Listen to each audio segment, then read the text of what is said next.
Hey guys, welcome to my channel if you're new here, and welcome back if you've seen my other videos. This is video number 3 of the online job series. Today we're going to talk about what are the things you need to start your online freelancing career and what the application process is like. Okay, first one is a computer or a laptop. The minimum computer specifications that you have or you need to have, ideally, if you're starting out, like for example, for a general virtual assistant, you wouldn't be needing a lot of power. So, an Intel i3 processor powered computer would be fine, at least 14 inches, at least 4 or 8 gigs of RAM. If you're just going to write research, make calls, then that is enough to start. But if you're going to do more, you're going to need a more powerful laptop or computer. Ideally, a laptop. You don't need a very powerful laptop if you're just starting. And I'd recommend a laptop because just in case there are power outages, internet outages, you can always bring your computer with you wherever and work from somewhere else. But if you have the money, you can always start with an Intel i5. It will have like a more lifespan with you. Like you can upgrade for like a longer period of time, like 5 or 6 years. Next one is fast and stable internet. So most of the time when recruiters or clients post a job, they already list that you need to have at least 10 Mbps or more of internet most of the time. Some require more, like 20 to 50, depending on what you're going to do for them. And since this is where your money will be coming from, you need to have a stable internet. Also, the next thing would be a quiet place in your house where you can work. Your client would want you to concentrate and not be bothered, especially if you're doing calls or meetings or whatever it is that your client would require you to do. So in the Philippines, it's very common to have tons of chickens and dog noises in your background, and a lot of them aren't happy about that. So you need to have a space where they can't hear that. Okay, next part would be the application process. If you already have all that, you have the computer, you have the fast and stable internet, you have the quiet corner or space for you to work in. Then you can now apply, and this is the application process. Okay, first step is job hunting or looking for prospects. Two of the most popular websites where everyone looks for a job is onlinejobs.ph and upwork.com. So first step is look for a job that you can do or you think you can do.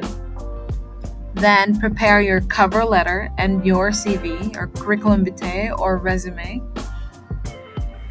If you don't know what to write on your cover letter, be resourceful. Google is your friend. Just improvise and look at the description for the job that you wanted to apply and then write accordingly. Okay, so this is a mini example. So you have to go to Upwork and log in if you have an account already. If you don't, then you can sign up and create one.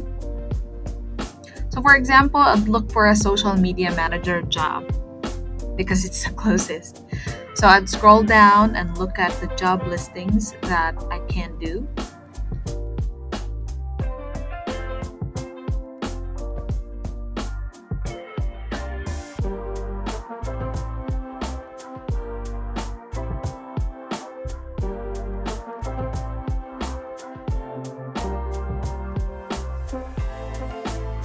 So this one, for example, I'd check if the client is legit, if the client has paid someone before. Be careful when it comes to clients. Not all of them are legit clients. Some of them are scammers. Always check.